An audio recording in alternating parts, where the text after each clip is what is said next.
SMA 2 dibandingkan dengan SMA Al-Azhar Jakarta misalnya, yang setiap harinya orangnya berbahasa Arab dan berbahasa Inggris. Atau Unikarta deh, ya, coba-coba dibandingkan dengan universitas yang ada di ibu kota. Ini gimana nih kalau ini dibiarkan? Secara kompetensi kita akan ketinggalan. Harapan itu seakan-akan menjadi pudar. Lalu yang membuat pudar itu adalah kita sendiri. Kita nggak punya hope yang kuat. Harusnya kebanggaan itu kita balik. Apa perpindahan ibu kota itu merupakan tantangan bagi kita, di mana ini adalah saatnya, ya, adik-adik sekalian, kaum milenial ini untuk berperan. Cuma kan kita tidak tahu caranya. Kalau dibiarkan berkompetensi, mohon maaf, ya kita juga ini agak ngerasa minder. Tapi maksud saya adalah ini hanya bagian dari karakter sebetulnya. Samalah ketika kita bicara Jawa dan Kalimantan.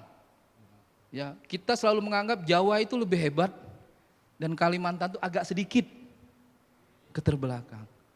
Nah, harapan saya adalah kepada adik-adik kaum milenial dan kita semua, kita sambut IKN ini pertama adalah dengan penuh harapan kita mampu untuk bersaing. Caranya seperti apa? Kaum milenial ini punya pilihan yang banyak dibanding dengan kami-kami yang sudah memilih hidup. Kalau adik-adik sekalian ini punya potensi yang luar biasa, apalagi di era digital sekarang ini. Di era digital dengan keterbukaan sekarang ini, adik-adik sekalian, semua orang berpotensi untuk bisa kaya, semua orang berpotensi untuk menjadi tenar. Ya, kalau zaman saya dulu nggak ada, Pak. Nggak bakalan Pak Dedi ini bisa tenar atau Pak Haka sekarang. Ini adanya media sosial, di zaman era sekarang digitalisasi, semua orang bisa dikenal. Mungkin Pak Akbar sudah dikenal di Bandung, Pak Erwan juga dikenal sebagai pegiat. Di mana-mana kita bisa terkenal. Gunakan potensi ini adik-adik sekalian. Bahwasanya untuk berkembang, untuk maju, di zaman era digital sekarang, semua orang punya potensi. Enggak lagi Gojek misalkan ada di Jakarta, tapi nanti ada orang yang bikin Gojek itu selevel Gojek, bahkan lebih dari Gojek itu ada di Kalimantan. Benar tidak? Akan tumbuh startup bisnis yang luar biasa. Nah, potensi era digital ini harus kita manfaatkan oleh kaum milenial. Jangan sampai mau ketinggalan.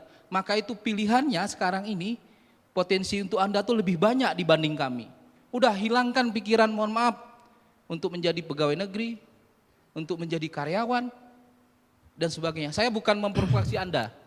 Tapi ini Pak Kanda mohon izin. Ya. Tapi mungkin nggak itu menjamin kepada pemuda milenial itu bahwa tadi mereka akan dihilangkan mindset berpikir untuk sekarang menjadi begini, PNS. saya minta kepada Anda sekalian. Apa jaminannya ya, gitu kepada mereka? Pernah nggak kebayang gaji YouTuber itu sekarang menjanjikan? Menjanjikan nggak jadi YouTuber sekarang? Pernah terpikir nggak itu pekerjaan? Menurut Anda pekerjaan itu dokter, PNS dan sebagainya? Ini mindset yang salah Bapak Ibu sekalian. Era digital tadi saya bilang dengan liberalisasi itu membuka semua peluang. Dan yang ikutan yang paling penting adalah munculnya jenis pekerjaan baru. Orang butuh programmer, orang butuh yang membuat sesuatu konten seperti Bang Akbar, karena rasa ingin tahu orang di media sosial itu tinggi, sehingga Anda akan dibayar dengan itu. Zaman sekarang orang membuat konten itu dihargai. Nah, ini peluang bagi Anda, cuma Anda harus meng-up diri Anda untuk lebih mengikuti perkembangan zaman. Oke ya, cukup Kanda. Ya. Saya tangkap. Jadi sekarang saya coba bertanya kepada Bang Akbar selaku pelaku ekonomi kreatif. Bagaimana Bang, tadi udah dijawab statementnya Bang Erwin bahwa memang kita harus memanfaatkan dunia-dunia teknologi gitu kan. Bahwa kita harus, anak-anak muda milenial ini mindsetnya kita ubah, jangan menjadi PNS gitu kan. Bahwa memang di Kukar ini tercatat di Indonesia, khusus di Kukar Kabupaten yang paling banyak PNS-nya gitu kan. Sampai 17.000 menurut data gitu kan. Honornya juga termasuk. Gimana Bang pandangan kita selaku pemuda ataupun pencetus penggerak pelaku ekonomi kreatif. Silakan Bang. Ya, halo. Assalamualaikum warahmatullahi wabarakatuh. Teman-teman, saya Akbar Haka, Saya sehari-hari bekerja sebagai vokalis dari grup band Kapital dan selamat datang di era 4.0. Jadi teman-teman sekarang bisa mengupgrade kebutuhannya atau mindsetnya tuh lebih kepada digital sekarang ya. Jadi nggak peduli kita tinggal di mana aja, mau kita tinggal di Bandung, tinggal di Ritan Baru, tinggal di Tenggarong, itu posisinya sama sekarang. Jadi teman-teman nggak usah khawatir, kalau dulu nggak semua orang harus bersumber di kota-kota gede seperti Bandung. Kita harus besar dulu di Jakarta, Bandung, kita akan baru bisa berkarir atau hidup dengan passion yang kita sukain, dengan apa yang kita gemari. Saya udah membuktikan, saya bercerita sedikit bahwa dulu ketika memulai membangun distorsi di Jalan Gunung Beratus, banyak orang-orang skeptis karena semua orang beranggapan bahwa pekerjaan paling menjanjikan adalah seragam ASN ya sekarang ya, seperti itu. Itu pekerjaan paling menjanjikan. Namun ketika berjalannya waktu, semesta merestui. Dulu kita nggak cuman berandai-andai bagaimana cara mendistribusikan karya-karya kami kepada Indonesia belahan lain. Akhirnya kami memulai membuat sebuah manajemen kecil di distorsi, kita memetakan kemana kita akan memasarkannya dan menjalin kolaborasi dengan teman-teman dari pulau lain, dari kota lain. Dan kemudian kita simbiosis mutualisme waktu itu dengan cara saling sharing untuk menjualkan produk masing-masing dan kemudian kita dibantu oleh digital. Bayangin teman-teman ketika tahun lalu di 2018 ketika ada sebuah IO dari event dari Taiwan yang menghubungin label kami ketika ingin mengundang Kapital gitu ya, Hearton Rock Festival di Taipei. Dan kita kaget bahwa gila ya orang Taiwan aja bisa tahu bahwa ada Kapital di Tenggarong gitu. Karena mereka mencari sebuah band metal dengan afiliasinya etnik metal gitu. Dan ketemunya Kapital, mereka menghubungi label kami, Amstrad Record. Dan akhirnya kami berangkat di bulan Maret tahun lalu. Jadi kebayang betapa digital sekarang bisa memudahkan semua orang hidup dari di mana saja. Dan tahun ini insya Allah kita akan berangkat lagi di 22 Mei, kita akan main 24 Mei, kita akan main di Taipei lagi dan di 26 Mei-nya kita main di Jepang. Ada virus corona. Tepuk tangan dulu dong. Bayangin hanya dari kita berdiam diri di Tenggarong. Jadi kalau yang disampaikan Bang Erwin tadi bahwa ya benar, jadi kita masuk di era 4.0 yang semuanya berbasis digital dan teknologi. Kalau bahasa sekarangnya IoT ya, Internet of Things, jadi semuanya basic digital. Jadi bayangin semuanya berbasis database. Anak-anak muda sekarang punya pekerjaan lebih banyak lagi. Dan seminggu lalu kita kontrak dengan Geopmax. Ada yang pakai sepatu Geopmax di sini? Ada? Belum ya? Kalian boleh searching. Converse Bang. Kalian boleh searching. Geopmax sekarang produk lokal paling menjanjikan di Indonesia. Jadi itu salah satu sepatu yang sekarang nilainya hampir setara dengan produk-produk luar negeri. Dan ketika mereka memetakan Kalimantan, muncullah nama band Kapital, itu muncul akhirnya mereka menjalin komunikasi dengan manajemen Kapital dan akhirnya mereka membayar Kapital untuk mempromosikan produk mereka di sekitaran area Kalimantan. Jadi betapa digital akhirnya mampu membuat orang-orang yang hidup di mana aja bisa hidup dengan kegemarannya seperti itu. Dan balik lagi ketika 4.0 mempengaruhi sendi kehidupan kita, bayangin teman-teman sekarang kalau mau nonton XX1 ngantri tiket apa enggak? Enggak ya, udah dari rumah ya, pakai TixPix. Terus kalau mau pesen makan kita bisa tidur-tiduran depan TV doang ya, depan YouTube. Kita makanannya ketika diantar abang-abang Gojek atau Grab udah sampai di rumah. Bayangin, semua hal akan digantikan oleh itu. Dan bayangin, beberapa pekerjaan konvensional akan hilang dan berapa pekerjaan digital akan muncul di balik itu. Jadi teman-teman gak usah khawatir, akan muncul pekerjaan-pekerjaan baru untuk orang-orang yang mengupgrade gizi otaknya. Jadi cara berpikir kita harus kita buka, kita harus mampu bersaing. Bayangin teman-teman ya, IKN akan pindah dan ekosistemnya akan jalan di 5 tahun lagi.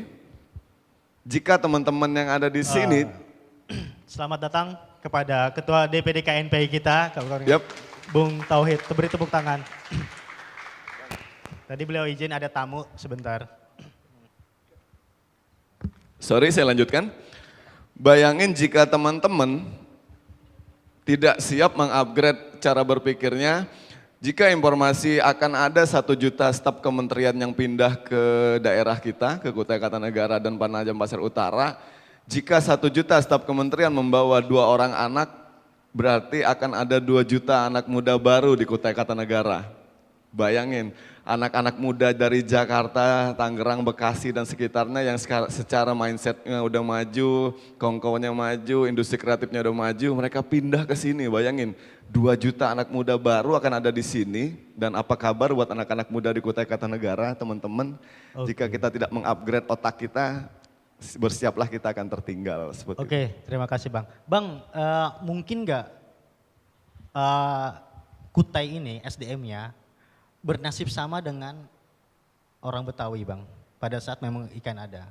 Bisa jadi, bisa Gimana tuh, jadi. Bang? Jika kita tidak siap dengan serbuan kultur baru, kalau bahasa ininya subkultur ya. Jadi kalau kita nggak siap dengan serbuan kultur-kultur baru dari teman-teman yang akan pindah ke sini, kita akan tertinggal, pasti. Dulu saya membayangkan ketika remaja seperti teman-teman, saya 16 tahun ngerantau ke Bandung, jadi saya kuliah di Sekolah Tinggi Hukum Bandung dan kemudian pindah ke Jakarta. Dulu bayangan saya Jakarta itu metropolitan, semua orangnya mindsetnya keren banget.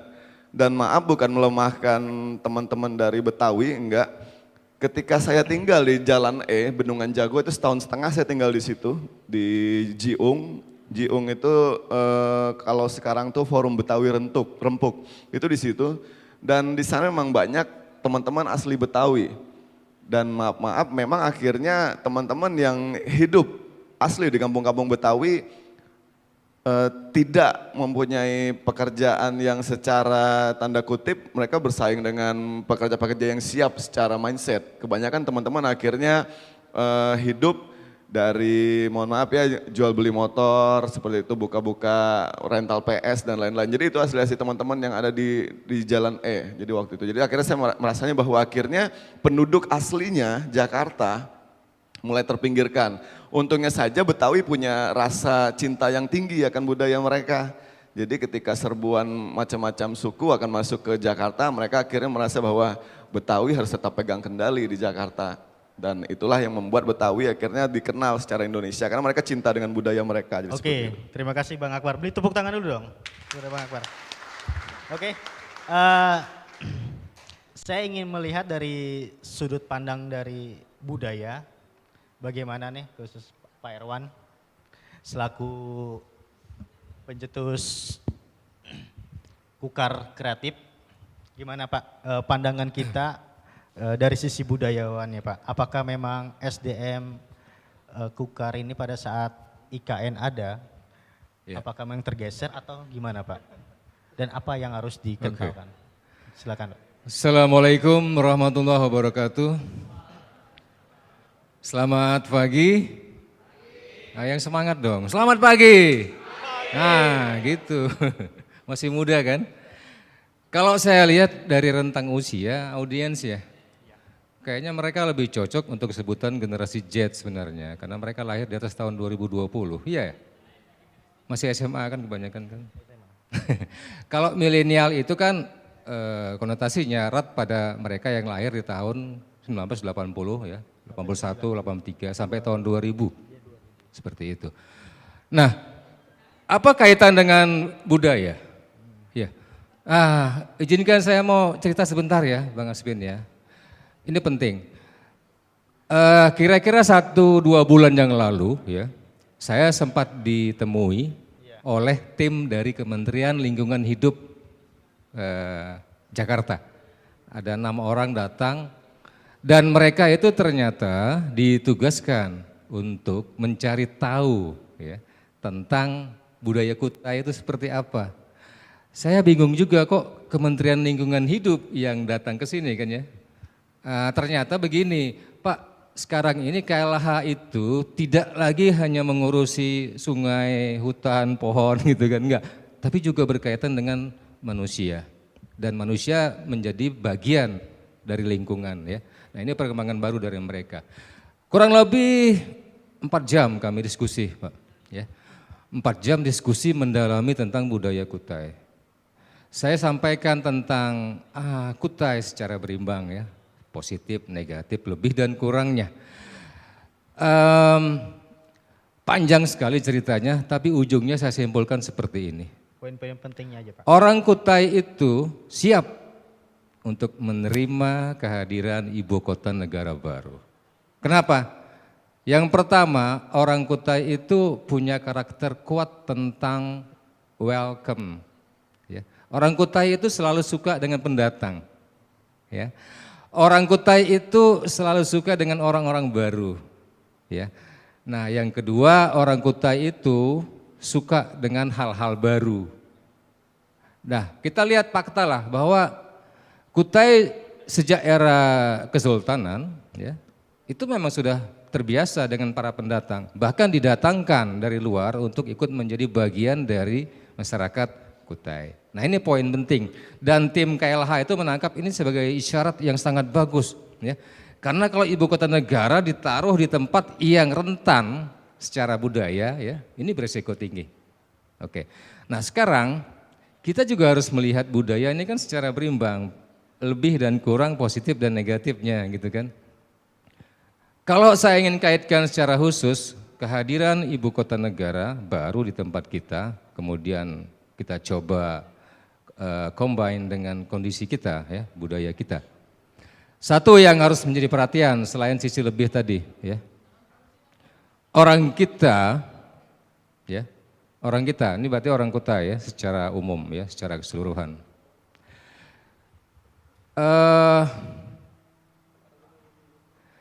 Kurang memiliki jiwa pendobrak yang kuat. Nah, ini kaitannya dengan kewirausahaan. Secontohkan Pak, secara sederhana mungkin. Ya, orang Kutai, ini kembali orang Kutai ya. Ini orang Kutai kan kebanyakan kan. Punya kecenderungan untuk mengikuti, ikut-ikutan, ya. Bukan pola bukan tipikal leader, ya kan.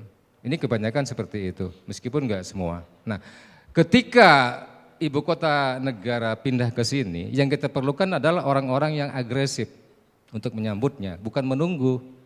Nah, sementara karakter budaya kita secara umum adalah senang menunggu, ya, dan senang mengikuti, bukan orang atau masyarakat yang dengan cepat mengambil peluang. Nah, sementara kalau kita bicara tentang ibu kota negara baru, kita nggak bisa menunggu, Bang Asvin. Kita harus mengambilnya dengan cepat. Ya. Sebelum orang berpikir, kita sudah bertindak. Orang bertindak, kita udah di depan. Apakah perlu dikampanyekan, Pak? Harus. Ya. Harus. Dan satu hal lagi nih, ya. Kenapa ini menjadi sesuatu yang layak kita diskusikan pada pagi hari ini, kaitannya dengan yang tadi itu. Kita mencoba untuk mengangkat isu ini menjadi penting, ya kan? Kita bicarakan di mana-mana supaya didengar, supaya orang jadi, oh iya ya, kita harus bersiap-siap nih, kita harus melakukan sesuatu untuk itu. Budaya kita sekali lagi, ya, secara fundamental meskipun punya kekuatan, punya kelebihan, tapi juga punya kekurangan. Nah, poinnya adalah ini momentum kita, tinggal beberapa waktu lagi, ya kan? Sebelum ada regulasi dari pemerintah, sebelum ada kebijakan tentang kita harus melakukan apa, milenial harus sudah mulai bergerak, bukan lagi mikir, udah mulai bergerak.